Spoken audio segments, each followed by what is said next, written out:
LAFC will bid adieu to its biggest free agent bust this weekend. The Kings spent night one of the NHL Draft atoning for Rob Blake's sins, and UCLA stopper will get a shot at an NBA career. Good morning. I'm James, and this is your daily dose of sports and snark for the greatest sports city in the world, Los Angeles. This is the faithful Angelenos Morning Report. It is June 28, 2025. I am back in Oregon for work, ensconced in a half-star motel, but such is life. Hey, do you like being in the know about LA sports? Well, if you do, clickety-clack the like button. Clickety-clack the subscribe button. There's a notification bell. Hit that. It'll let you know when we drop new content. Sharing is caring. Let people know we exist. By all means, comment. Now, before we go through the news and notes, a quick look at the scoreboard. Dodgers 5, Kansas City 4. The Dodgers' magic number slides to just 74, and they lead the NL West by 6.5 games. The boat race is about to start. It's a lovely day for a sail. Meanwhile, today, the Dodgers are at Kansas City again at 5, and it is Galaxy game day. They are still in search of their first road win with half of the season already gone. They're up at San Jose at 7:30. Technically, it's Stanford Stadium in Palo Alto, but San Jose. What do you say we get to the news? Olivier Giroud, we hardly knew ye. We hardly knew ye because ye hardly scored, bruh. And with that, the all-time leading scorer in French national team history will depart LAFC. He will return home. He is going to play for a French club, Lille, after a year of nothing. Nothing. What the hell did he do when he was over here? The dude came to Los Angeles with a pedigree that very few have seen in Major League Soccer, outside of Inter Miami, and of course the Galaxy. Giroud won a World Cup with France. He played for Chelsea, Arsenal, AC Milan. LAFC is watching this guy, and they're probably sitting there just champing at the bit, saying, hey, all we got to do is line him up next to Dennis Bouanga, and nobody's going to stop the black and gold. Even if he doesn't totally dominate for 90 minutes, you'd figure he would go out there and create clutch goals like Gareth Bale did a couple of years ago when LAFC won their MLS Cup. And what happened? Well, he scored only 5 times in a calendar year. Olivier Giroud was to LAFC what Kevin Cabral was to the LA Galaxy. And why? Well, Giroud is 38. Kind of hard to keep up with the youngsters on the field when you're that age. So, as a result, LAFC's front office and Giroud, they all gave each other the happiest of happy talk that ever happened yesterday. LAFC is like, oh, he was such a wonderful ambassador of the game, and he's all, oh my God, it was such a great experience to be in the United States. Look, guys, cut the crap. Here's the bottom line. Every team eventually has to face the consequences of bad trades, bad free agent signings, and now that includes LAFC. There is no hiding this one. This was a stink bomb dropped in the middle of a wedding. That's how bad he fit. And now, well, his return to France opens up a second designated player spot for LAFC to use. But if you're the front office, do you really want to use it? Think about this. For years, LAFC has been hesitant to sign multiple designated players. You're allowed 3 in MLS. LAFC usually get by with 2. Sometimes they only have 1.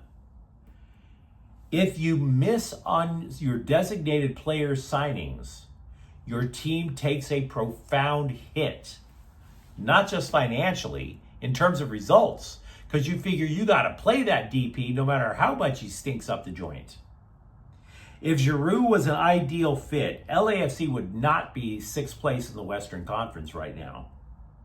So, you could easily take a step back, and instead of fantasizing about some other international superstar that LAFC could bring in, you could easily imagine how the front office might be feeling a little gun shy.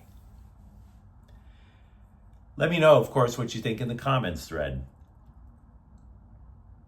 Meanwhile, the Kings were supposed to be one of the more intriguing teams on opening night of the NHL Draft, and not just because the thing was being held at a theater across the street from Crypto.com Arena. You know, they got this new GM, and he's already eligible for Social Security. So when you're that age, you're like, well, how many shots do I have at a Stanley Cup? I better just fire all the bullets right now. The team is just, we think we're just a player or two away, not only from exercising Edmonton finally, but making a cup run. So they were all saying, yeah, the scribes were all saying the Kings were going to be one of the most intriguing teams. So exciting. No, they weren't. They were not exciting. Matter of fact, Ken Holland behaved like a GM ready to play the long game last night. They traded back from 24 to 31. Why would you trade back if you're thinking you're just one major draft pick away? Why? You trade back. You don't trade back if you're right at the cusp. You trade back when you're trying to rebuild, which, by the way, the Kings need to do. Because if you take a step back from the hype that hockey writers were just pouring all over the LA Kings, Holland's predecessor, Rob Blake, he was the guy who just took the franchise and drove it like he stole it.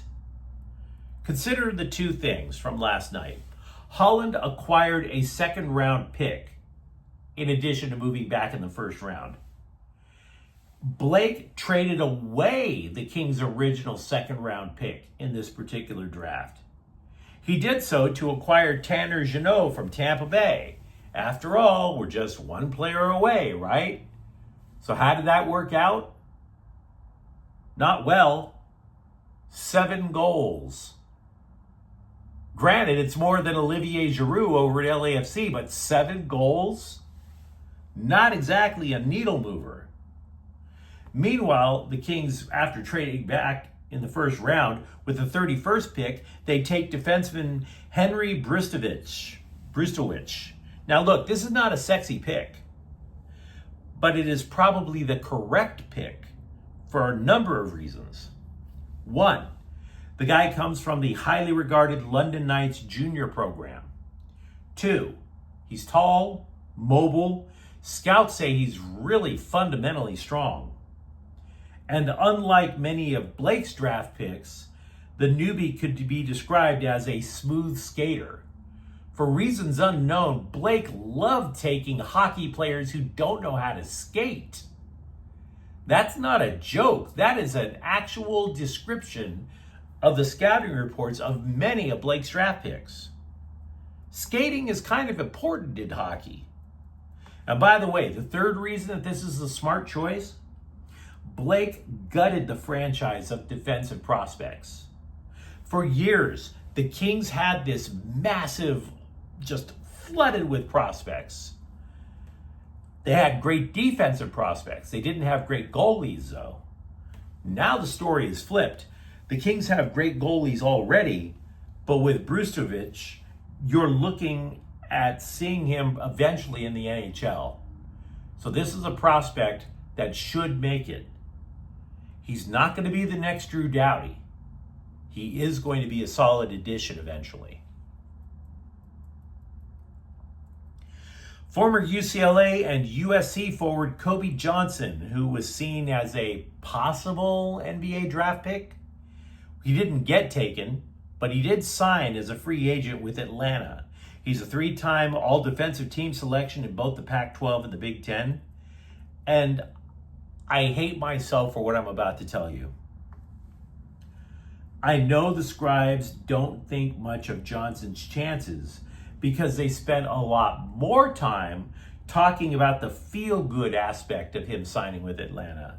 They were all like, "Aw, Johnson's brother plays for the Hawks. Isn't that sweet?" No, it's not. It's not. Kobe Johnson is looking for a job in the NBA, guys. This is not about seeing which brother gets the top bunk bed. We also mentioned yesterday that nobody in the NBA drafted a USC basketball player. There is the possibility that two Trojans do have a professional future, though. Chibuzo Ogbo and St. Thomas. They will head to Las Vegas and they will play in the annual NBA Summer League. Agbo's going to play for San Antonio, Thomas for Philadelphia. You know, if there's one way that I wanted this channel to evolve, it's to make Faithful Angelenos your one-stop shop for UFL news. The Rams have signed quarterback Dresser Wynn, who was last seen with the UFL's Memphis Showboats. Some scribe said this transaction would be a challenge to the current third-string quarterback, Stetson Bennett. Bennett already has enough challenges in his life, guys. We don't know why it's tough being Stetson Bennett. It just is. It's very tough being Stetson Bennett. Now, as for Wynn, the Showboats were just 4-16 in 2 UFL seasons. And by the way, there's a question of whether the team, indeed the entire UFL, will exist, period. So I'm going to take this crazy guess and say Dresser Wynn is there as window dressing, and that Bennett's going to survive. But you let me know what you think in the comments thread. Talk to me, for example, about Olivier Giroud and how disappointed you probably are over his results in LA. For that matter, are you cool with the Kings trading back and taking a defenseman in the NHL Draft? And if you enjoyed the content, don't forget to subscribe to Faithful Angelenos. We're talking LA sports every single day here. Thank you for watching. I'm James. We'll be back tomorrow. Faithful Angelenos is a Kian Cortel Queso production. Take care.